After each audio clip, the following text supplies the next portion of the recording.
On 17 September 1862, a murder trial got underway at the Old Court in Jail Square in Glasgow. It was a case that had many supporters, but many more who doubted its outcome. In the early hours of Saturday 5th July 1862, unusual noises could be heard coming from 17 Sandyford Place in the city. The basement light was on and could be seen through the blinds, while moaning could be heard. However, the passers-by, Margaret, Jessie and Peterina McLachlan, were on their way home from a long day at a wedding and decided to simply continue their walk home. This house belonged to widower John Fleming, a successful accountant, who lived at the property with his son, also John, his sister, and his father, James Fleming, who was known locally as Old Fleming. They employed a 35-year-old servant called Jess McPherson. John and his son had returned from a trip to Dunoon, and while his father went about some business, young John returned to the family home. He was surprised when the door was opened not by Jess, but by his grandfather. When he asked where she was, Old Fleming told him she'd gone away. On his return, John listened to his son's story and went to the basement where Jess had a room. The door was locked, as the old man had said, but John retrieved the spare key. On entering, he saw Jess's body on the floor beside the bed, almost naked, with her upper half covered with a piece of old carpet. There was a considerable amount of blood in the room, and immediately John ran to fetch Dr. Watson, who lived nearby. He found the young woman had over 40 wounds, with a remarkable bruise upon the lower part of the back, and said the police should be called. Around 4:30 p.m, the police surgeon, Dr. Joseph Fleming, arrived, and together the two doctors examined the scene. Blood was found on the sink, at the door, and the doormat was soaked in blood. Going by marks on the floor, the body had been dragged to the bedroom, but an attempt had been made to clean the floors, to rid them of blood. It was clear to both of them that she'd been there for a few days. A post-mortem was carried out the next day. She'd been savagely beaten and killed with a cleaver. A deep wound was on her forehead. The post-mortem concluded that due to the evidence, it must have been a woman who carried out the attack, or a weak man. Evidence began to mount against Old Fleming, however. His shirts, which he kept in drawers in one of the basement rooms, showed signs of blood, and a bloody handprint was found. In a kitchen drawer, a butcher's cleaver was also discovered. On the floor were bloody imprints of a foot, but those considered to be a woman's, but ruled out as being those of the dead woman. Burglary gone wrong was a theory put forward, but the police considered Old Fleming chief suspect. After all, he'd been in the house for 3 days, with a body in the basement. How could he do that without reporting something amiss if he wasn't involved? The Sheriff of Lanarkshire issued a warrant for his arrest, and he was imprisoned. Meanwhile, the police circulated information about stolen goods from the property that John Fleming and his family had reported missing. A plate and silver spoons were missing, as well as 2 dresses, a jacket, and other items of clothing belonging to Jess. Superintendent Dewar of Hamilton Police telegrammed Glasgow on 24th July to inform them that a brown merino dress had been found along with 2 petticoats, in a field about 1.5 miles from Hamilton, much torn and saturated with blood. Also, a plate turned up at a pawnbroker's in the city, and although a false name and address was given, they received further information and arrested a couple, James McLachlan and his wife Jessie McIntosh, at their home at 182 Brumulaw Road on 14th July. McLachlan was away at sea at the time of the murder, so was quickly eliminated from the inquiries. But 28-year-old Jessie had worked for the Flemings and was a close friend of Jess. During questioning, she claimed she'd not been at the house for a while, but that old Fleming had contacted her the Thursday before the murder to pawn a plate and other things. On the Saturday, she said he returned to her house to pick up the pawn ticket and gave her £4 for her troubles. It sounded plausible, but the police had already established her movements that day, and her statement was false. There was also no doubt in the police's minds that the blood-stained dress and petticoats had belonged to Jessie, and had also belonged to Jess McPherson.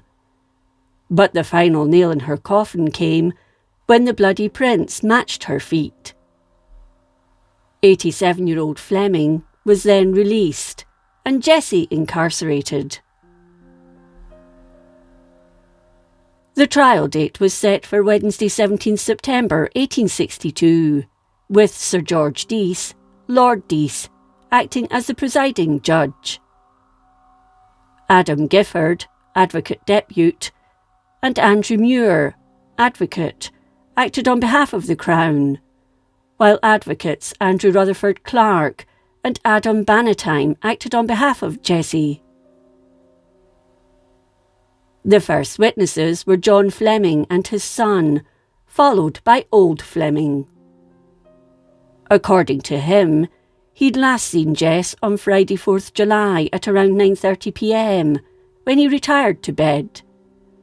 He identified the pawned plate, but denied asking Jessie to pawn it. On this testimony, Lord Dease had already made up his mind that she was guilty, and the next day brought the black cap with him into court.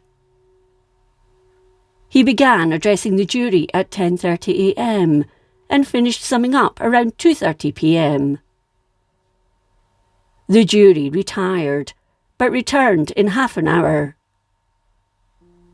The crowded courtroom heard the foreman announce they unanimously found her guilty of murder. Jessie, on hearing the verdict, rose up and said, "Well, I am as innocent of this murder as my own child, 3 years old." Mr. Rutherford Clark then said she would like a statement she had made to be read out. Lord Dease gave permission, and Clark read it to the court.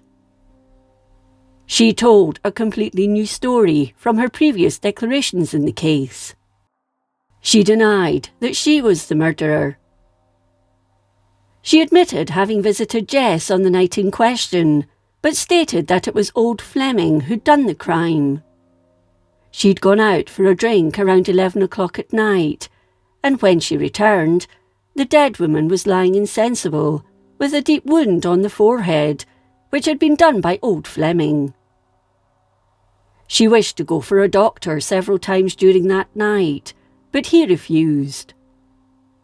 She then stated he'd attacked her because he was afraid she would inform his son that he'd been attempting to touch her. She then claimed Fleming attacked the servant again and killed her outright. Then he wouldn't allow her to go away until he made her swear on the Bible that she would never reveal what had taken place, and had given her some clothes and a silver plate so that he could say in the morning that the house had been robbed and the servant murdered. This was what she told her solicitor as far back as 18th August, around 6 weeks after the murder, which meant she'd made 3 false statements to the sheriff. No one believed her, and Lord Dease proceeded to pass the death sentence. He said, "Of the crime of murder you have been convicted by the unanimous verdict of as an intelligent and attentive a jury as I ever saw in the box, after a trial of very unusual length, conducted with the greatest possible patience, and all the inquiries having been pursued with the greatest possible care, and when your defence has been conducted in the ablest manner in which a defence for a prisoner could be given. Your statement does not convey to my mind the slightest impression of truth. It conveys the impression of one of the most wicked falsehoods I ever listened to. In place of your statement throwing suspicion on the old man, I think that if anything were wanting to satisfy the public mind of that man's innocence, it would be that most incredible statement which has now been read. Be that as it may, I must act upon the evidence and the verdict. The evidence has been read and considered by the jury, who have unanimously returned a verdict finding you guilty. I cannot do otherwise than say that I concur in that verdict, and that no other verdict would have been consistent with the ends of justice. In that state of matters, the law leaves me no alternative whatever but to pronounce the sentence against you, which I now do." He then proceeded to put on the black cap and sentenced her to be hanged on Saturday the 11th day of October between 8 and 10 o'clock in the morning. The public were outraged.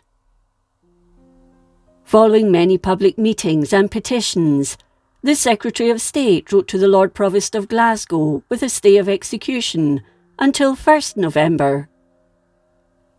Further investigations took place, and eventually her sentence was commuted to penal servitude for life at Perth Prison. She served 15 years. Following her release, she emigrated to America. She died on New Year's Day 1899 at Port Huron in Michigan, aged 66. But that's not quite the end of this mysterious case. In mid-May 1892, the death occurred of a woman called Isabella McLachlan in Dundee. In a deathbed confession, she claimed she'd murdered Jess McPherson and that it wasn't Jessie McLachlan who'd committed the crime. To this day, the case remains open for debate as to who killed Jess McPherson.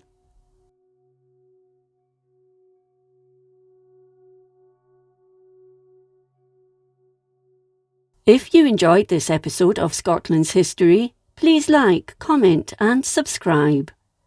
Until next time, thank you for watching.